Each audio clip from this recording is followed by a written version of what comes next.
I drew a deep breath, pushing the gray away, and opened my eyes as I exhaled. I don't feel sick all the time, I replied, and I don't have to live in it most of the time. Sometimes it still gets the better of me and I fall in, but mostly I have control of it more than it has of me. Mara grinned at me from her couch, her green eyes sparkling, and said, "Don't go getting too cocky now, Harper. There's still a vast trickiness to the gray." I snorted. That was not news to me, even then. That was a couple of months ago. We'd been sitting on the matching couches in the Danzigers' living room, a sunny, comfortable spot and a far cry from the slippery mist world of the gray, the here, not here place that lies like a fringe of shadow between the normal and the paranormal. It's the world of ghosts, vampires, and magic, and I am one of its few dual citizens. There are people like Mara, witches and so on, who can touch the gray in some way and draw power or information from it. But as far as I know, only ghosts and monsters truly live there. I, however, seem to be half in and half out all the time. I can't do magic or exorcise spirits or anything flashy like that. I'm a Greywalker. A human who can enter the gray and move through it as if it were the normal world. Apparently I got this way when I died for a couple of minutes. So far, no one had been able to explain to me why me and not everyone else medical technology pulls back from clinical death, but I seemed to be the only Greywalker around the Pacific Northwest. There didn't appear to be a cure or even a way to quit, but Mara and Ben had been teaching me how to keep it under control and how to stay out of trouble, insofar as I could stay out of trouble. My work and the gray seemed to intersect more often than I'd have liked, and it hadn't been pleasant.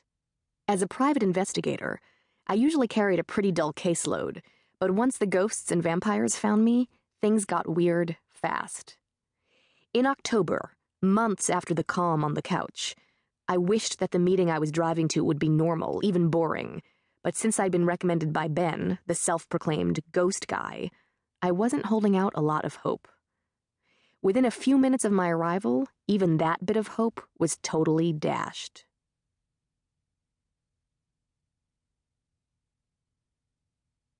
Chapter 1.